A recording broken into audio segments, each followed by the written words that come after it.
Hello guys, आज अपन vice president के बारे में पढ़ेंगे। देखिए, सबसे पहले तो ये जो वॉइस प्रेसिडेंट है, इसका कॉन्सेप्ट अपने पास यूएसए से आया है, ठीक है।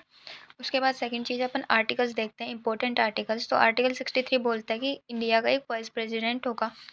आर्टिकल 64 बोलता है कि वॉइस प्रेसिडेंट जो है वो एक्स ऑफिशियो चेयरमैन होगा राज्यसभा का, मतलब एक पदेन सभापति होगा राज्यसभा का।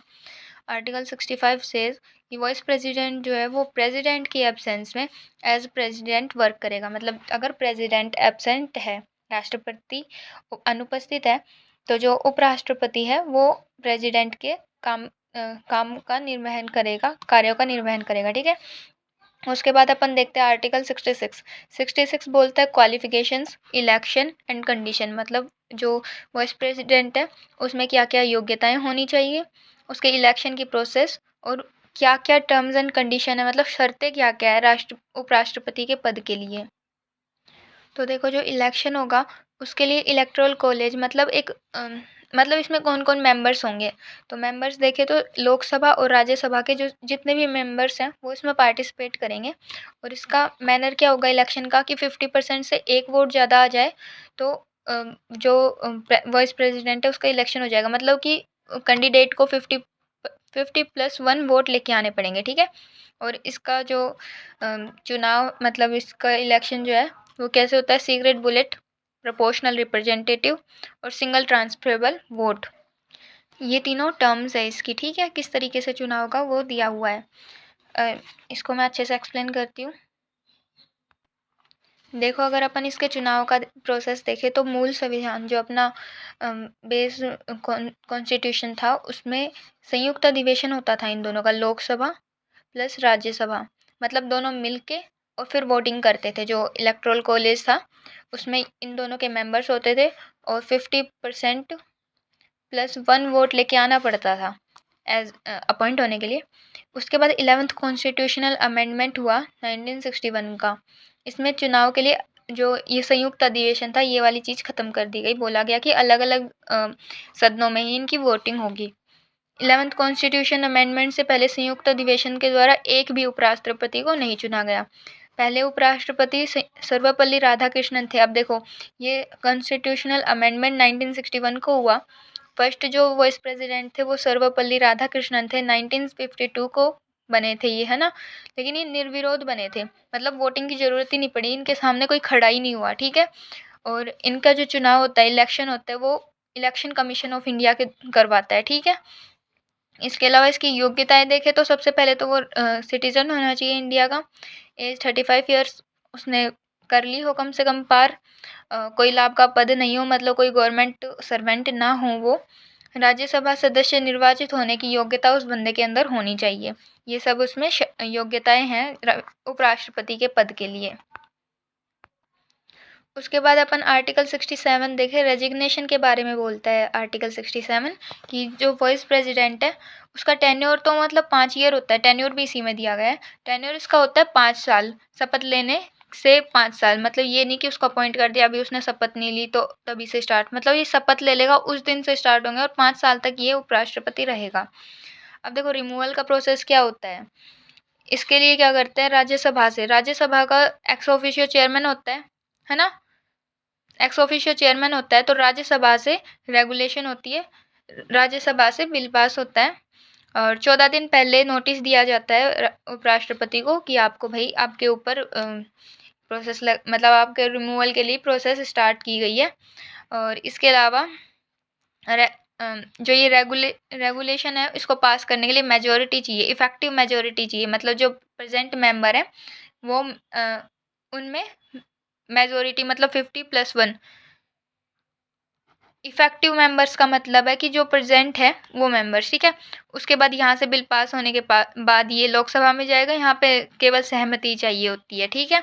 इस तरीके से उसको हटाया जाता है और ये अपना रेजिग्नेशन जो है वो राष्ट्रपति को देगा, राष्ट्रपति अपना रेजिग्नेशन उपराष्ट्रपति को देगा, ठीक है। इसके बाद आर्टिकल 68 क्या बोलता है, आर्टिकल 68 बोलता है कि अगर वाइस प्रेसिडेंट की सीट वैकेंट है कोई रीज़न से, मतलब डेथ हो जाए या फिर उन्होंने इस्तीफ़ा दे दिया हो, तो इस कंडीशन में as soon as possible new vice president का इलेक्शन करवाना पड़ेगा। और जो न्यू वाइस प्रेसिडेंट है वो जिस दिन वो शपथ लेगा उस दिन से 5 साल तक वो वाइस प्रेसिडेंट रहेगा। उसके बाद अपन देखें नेक्स्ट आर्टिकल 69 में उल्लेख है ओथ का। ओथ का अपन देखें काफ़ी जो सर्वेंट्स हैं अपने जो आई मीन मेंबर्स हैं अपने सरकार के जितने भी मेंबर हैं गवर्नमेंट के, उनमें काफ़ियों की जो शपथ है वो थर्ड शेड्यूल में फिक्स की गई है, लेकिन वाइस प्रेसिडेंट की ओथ का मेंशन नहीं किया गया है थर्ड शेड्यूल में। इसकी ओथ का मेंशन है 69th आर्टिकल में, और ये प्रेसिडेंट या फिर प्रेसिडेंट का कोई रिप्रेजेंटेटिव हो उसके सामने ये शपथ लेता है। और ये शपथ लेता है पहले तो ईश्वर की, दूसरी शपथ लेता है सत्यनिष्ठा की, और तीसरी शपथ लेता है ये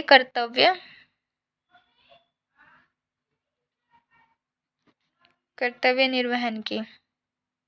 ये तीन चीज़ों की शपथ लेता है, ईश्वर, सत्यनिष्ठा और कर्तव्य निर्वहन की। ठीक है। उसके बाद आर्टिकल 70 देखिए, प्रेसिडेंट के फंक्शंस को डिस्चार्ज करेगा ये, मतलब कि अगर प्रेसिडेंट नहीं होगा, ये यही वाली बात हो जाती है थोड़ी थोड़ी। वाइस प्रेसिडेंट जो है वो प्रेसिडेंट की एब्सेंस में सारे वर्क करेगा, तो ये भी वही है कि जो प्रेसिडेंट के जितने भी काम होंगे, फंक्शंस होंगे, उनका सारे का डिस्चार्ज जो है वो इस प्रेसिडेंट करेगा। अगर दोनों के दोनों ही एब्सेंट हैं, वाइस प्रेसिडेंट भी एब्सेंट है और प्रेसिडेंट भी एब्सेंट है, तो आर्टिकल 70 के थ्रू जो पार्लियामेंट है वो लॉ बनाएगी। और उन्होंने देखो आर्टिकल जो अपना कंफ्यूज नहीं होना है, 65 है, 65 में बोला है कि प्रेसिडेंट ना हो तो वाइस प्रेसिडेंट वर्क करेगा। आर्टिकल 70 बोल रहा है कि अगर प्रेसिडेंट ना हो तो वाइस प्रेसिडेंट वर्क करेगा, लेकिन अगर दोनों ही नहीं होंगे तो जो पार्लियामेंट है वो कोई ना कोई लॉ बनाएगी और उसके अकॉर्डिंग वो डिसाइड करेगी कि अब इनके कार्यों का निर्वहन कौन करेगा। तो पार्लियामेंट जो है उन्होंने लॉ बनाया था, वो बनाया था 1969 में, और उसके अकॉर्डिंग जो चीफ जस्टिस ऑफ इंडिया है वो अब प्रेसिडेंट के जो फंक्शंस हैं वो करेगा। मतलब उनके कार्यों का निर्वहन अब चीफ जस्टिस ऑफ इंडिया करेगा। ये कब से करने लगा है? 1969 से। अब आर्टिकल जो 71 है वो बोलता है कि प्रेसिडेंट और वाइस प्रेसिडेंट इन दोनों के इलेक्शन में कोई भी डिस्प्यूट होगा तो वो डिस्प्यूट जो है वो सुप्रीम कोर्ट सॉल्व करेगा। ठीक है। इसके बाद अपन एक बार लिस्ट देख लेते हैं जो अपने वाइस प्रेसिडेंट रहे हैं भारत के, उनकी। ठीक है।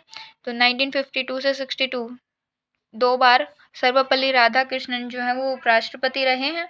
उसके बाद 62 से 67 जाकिर हुसैन, 67 से 69 2 साल वीवी गिरी रहे हैं, 2 ईयर। ठीक है। 69 टू 74 जीएस पाठक रहे हैं। इसके बाद 74 से 79 ये रहे हैं बीडी जत्ती। ठीक है। और इसके बाद 79 से 84 मोहम्मद हरिदतुल्ला, ये पता नहीं कौन क्या ही नाम है, मोहम्मद हिदायतुल्ला है। ठीक है। उसके बाद 1984 से 1987 तक ये रहे हैं आर वेंकट रमन। इसके बाद देखो 87 से 92 तक शंकर दयाल शर्मा रहे हैं। 92 से 97 KR नारायण रहे हैं। 97 से 2002 ये रहे हैं कृष्णकांत, और कृष्णकांत की पद पर रहते हुए मृत्यु हो गई थी। 2002 से 2007 तक भैरव सिंह शेखावत रहे हैं। 2007 से 17 मोहम्मद हामिद अंसारी जो है वो 2 बार उपराष्ट्रपति रहे हैं, वाइस प्रेसिडेंट हैं। ठीक है।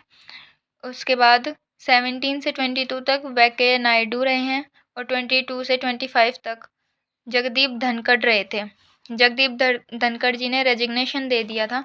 अब जो 17th वाइस प्रेसिडेंट है वो उन्होंने 9 सितंबर 2025 को शपथ लिया, ओथ ली है। ठीक है। अब ओथ से ये 5 साल तक मतलब 2030 तक वाइस प्रेसिडेंट रहने वाले हैं, सितंबर तक। इनका नाम है सीपी राधाकृष्णन, मतलब प्रेजेंट वाइस प्रेसिडेंट जो है अपने इंडिया के वो सीपी राधाकृष्णन है। Okay guys, thank you.